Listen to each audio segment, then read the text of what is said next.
Good evening, everybody, and welcome to the Olympic edition of the iOS News' Sunday paper program. Well, we've been out for a while, so let us catch you up. The Super Bowl sucked, and so did the Coke commercial, according to some rednecks. The Winter Olympics have kicked off in Sochi, leaving everyone feeling gay, as in happy. Take it easy, Putin.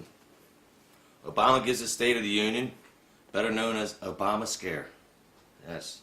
And the winter storms, which now come with names, put the Northeast under a whiteout blackout this week. Brr. Governor Christie continues to lose weight politically. And the Fly Guys head into the Olympic break with a 4-game winning streak as they mourn the builder of the Broad Street Bullies, Keith Allen. These stories and more, along with Dave Morrow's Mystic Minutes and John Smarmy's World View, on this week's edition of the I'm Only Serious News Network's Sunday paper program. It's the I'm Only Serious News Network with Dan Mahan, John Smarmy, Dave Morrow, and Darren Martinez.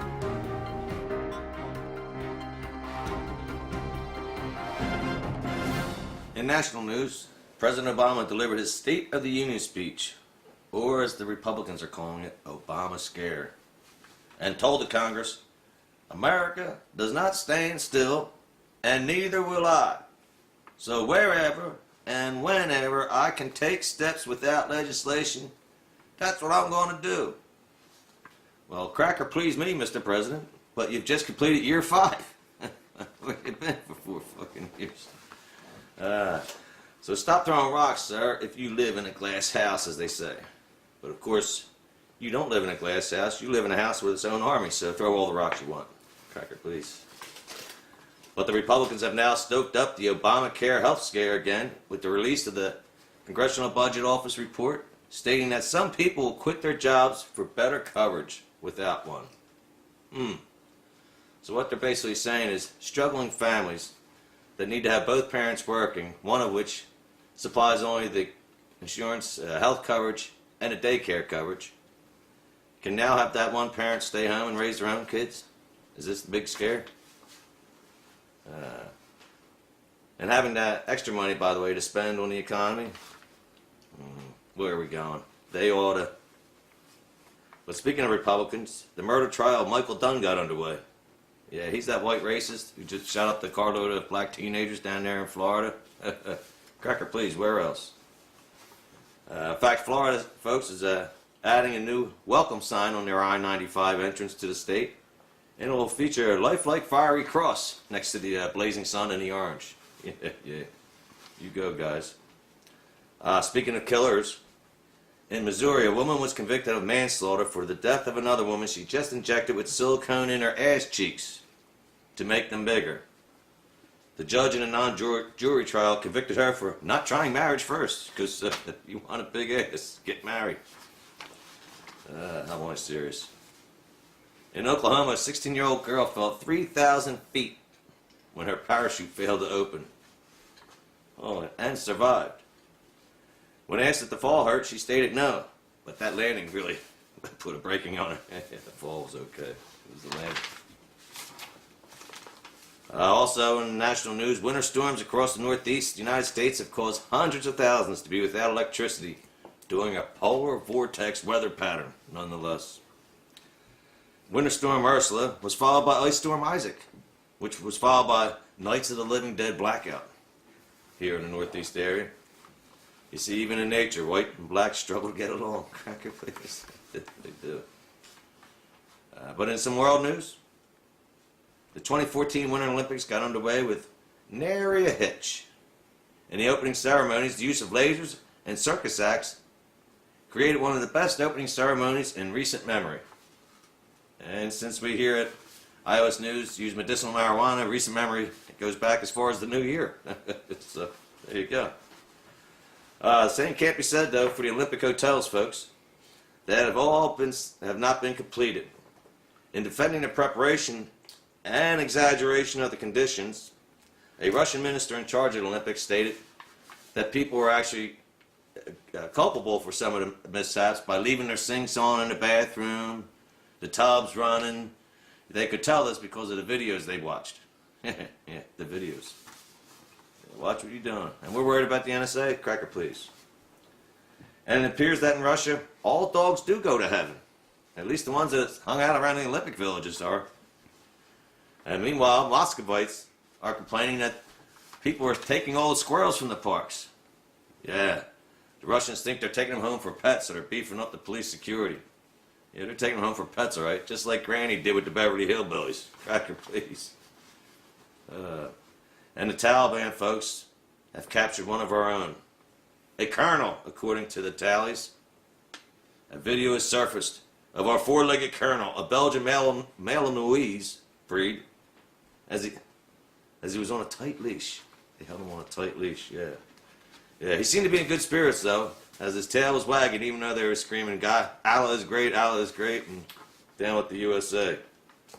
Hang in there, Colonel, and don't hump any legs. They don't like that.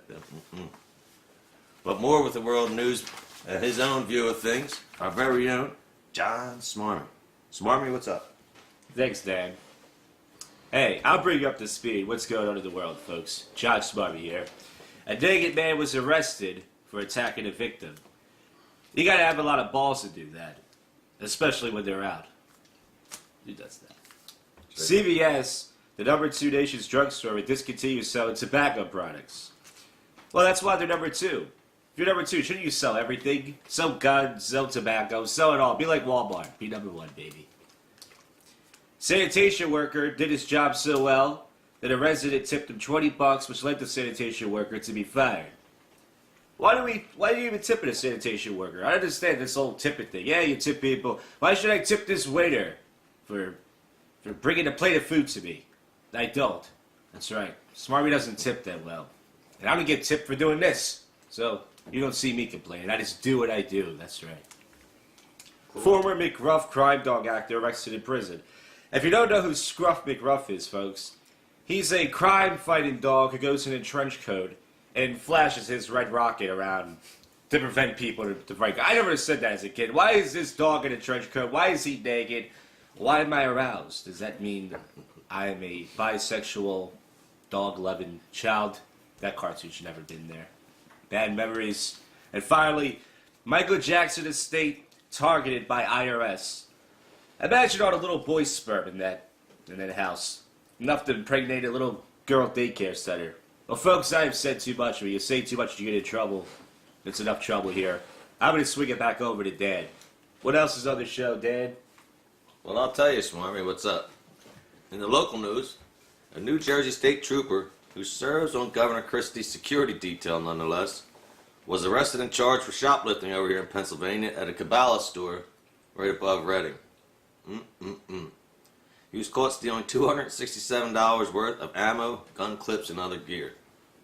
No word yet on whether or not it's tied into the bridge scandal, though. We'll keep you updated, though.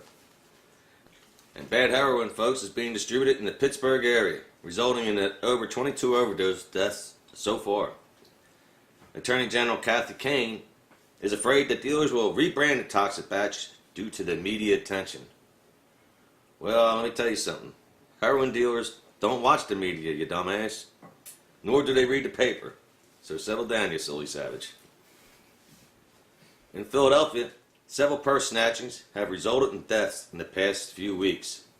When asked about the rise in snatchings, Mayor Nutterbutter said he's not sure, but he keeps his purse in front of him when he's out in public. Yeah, go figure. Speaking of Nutty Butter, he's now trying to push cameras along the length of the Roosevelt Boulevard, folks, to ticket drivers who are caught speeding by them. He really is the Obama protege, isn't he? NSA. Easy does it. Finally, in local news, a Montgomery County man pulled a hoax on his Russian stepson by calling the FBI and telling him he was heading to the Olympics to become a suicide bomber. Haha, Dad. Real funny. Now, about that cavity search. And in some entertainment news, folks, sadly, we have some deaths to report. Eric Lawson, the man who was the Marlboro Man, died of chronic obstructive pulmonary disease. Who saw that coming? Have another smoke, my friend. And Philip Seymour Hoffman will see no more. He was found dead recently in his New York apartment with a needle in his arm and packets all around him. Yeah, and now his dealer's in trouble. But speaking of actors in New York, Woody Allen's back in the news for getting a Woody with his stepdaughter, who was only 7 years old at the time. After the night, he said, she'd like taking baths with me. Cracker, please. In more entertainment news, our very own Darren Martinez with some movie updates, some movie reviews, and some films to watch. Darren? Alright, so this weekend, the Lego movie came out. Went out and I saw that. Had a good time, loved it. I heard it's a good one, yeah. Very funny. It was probably one of the funniest animations I've seen in a long time. I recommend you go check it out. Take the little ones, I will. take the big My ones. grandson. Yeah, I went with two of my friends. We had to pretend as if we had kids. At one point, we were like waiting to get a seat, and I turned to my friend and I said, I was like, "So what time is your wife and your son getting here?" He's not married, doesn't have kids. But that was what I said, just to make that excuse. You know you guys are on the police hot list now. Yeah. But in talking about movie reviews, and animated films, The Jungle Book was just released with the Diamond Edition by Disney. Now I don't have that, but I have the Platinum Edition, which came out, right? So I want to recommend you guys go check out Jungle Book, because this is actually, believe it or not, this is the last full-length feature animated film that Walt Disney actually had input in. Is that right? Yeah. That Before was he one of my died. favorites growing up. Yep, it was the last one he actually really cared about this one. He put a lot of his effort into it. Also, another film. We're going to stick with Disney this week. Disney animated films. Yeah. Next week we're going to do Disney live action films. But this, I also want to recommend you go check out Pinocchio if you've never seen it. It's a classic. Oh, yeah. Classic film. Reason why I recommend this, another quick little story about Pinocchio, is that this is the second animated film that Disney ever put out, right after Snow White. Snow White was a box office sensation, and he loved it.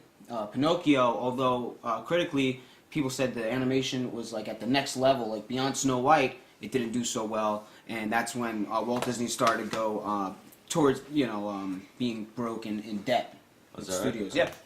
So definitely check that out. Knowing that, there's also some Hey, I like that movie too. There you go. there's also some backstage Disney stuff on the DVD if you actually get it, and it shows like the old Disney studio from like the 30s and 40s. Really cool stuff if you're It into ain't like that type the of shit. backstage Gecko commercials, is it? I can't stand that shit. The guy talks like he's backstage. I want to strangle that little lizard. Go ahead.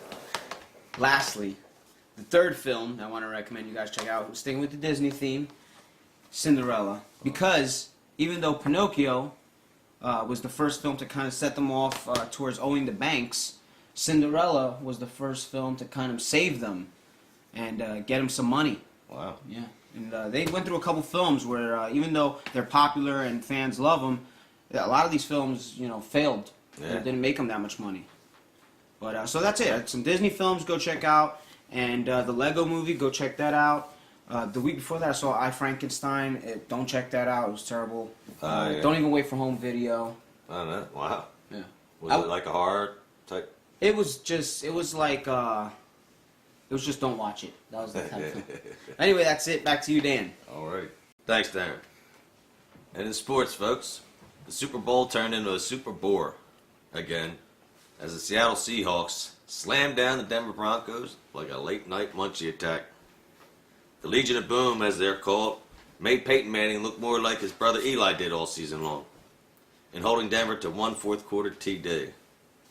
The halftime show, though, featured Bruno Mars and the Red Hot Chili Peppers, who thankfully kept their socks on throughout the show. You know what I mean? You ever seen their shows? Of course, in the commercial category, a pregame commercial featuring Coca-Cola sparked outrage across the South and the Appalachian mountain chains, as it featured U.S. citizens from different countries. Go figure, where'd they get that idea? Say the different verses in the Star Spangled Banner in their native tongues, or the God Bless America. So in response, Coke decided to add subtitles, which pissed the same group of people off anyhow because they can't read to begin with. Cracker, please. Oh, yeah. Locally, the Phillies are reporting to spring training early this year.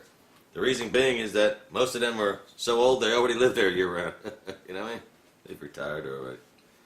And the 76 Sixers continue to lose, as hoped for. But of course, owner Josh Harris still owns the Jersey Devils, so who gives a damn?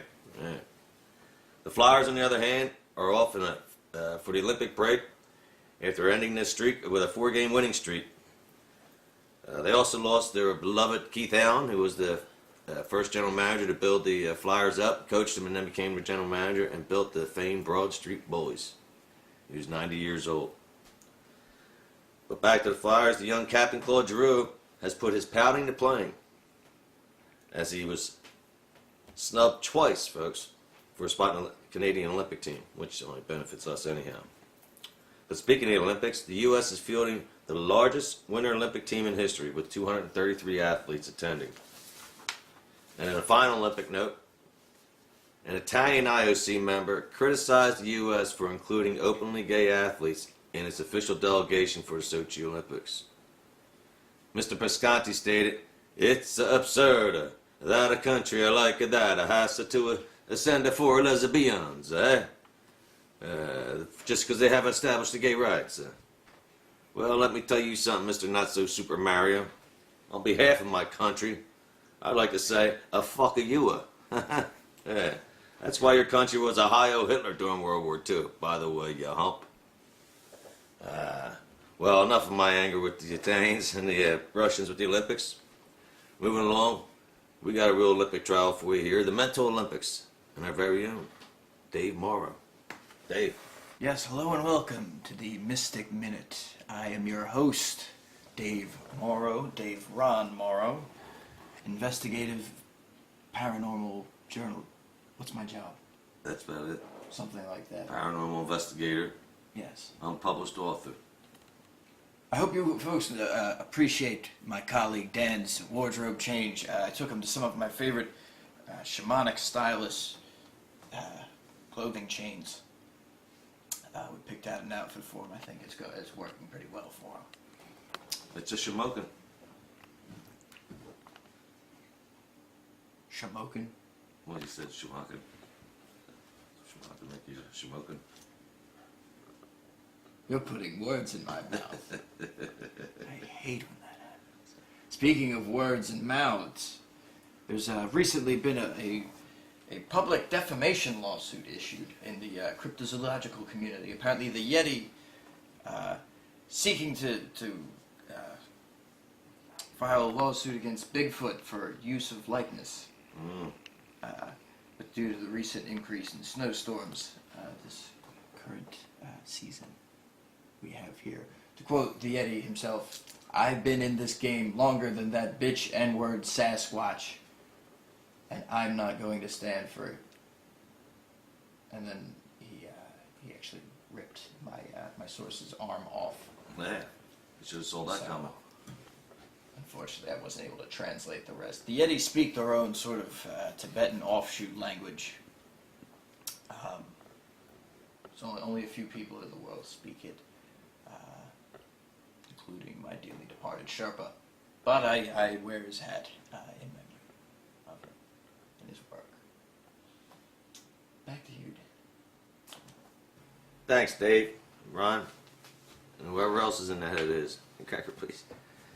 But before we close out, some of you have sent messages inquiring of the whereabouts of Stormy Flats. Yes, Cynthia herself. And where she's been. Well, she's been up in New York, back at weather school, I guess.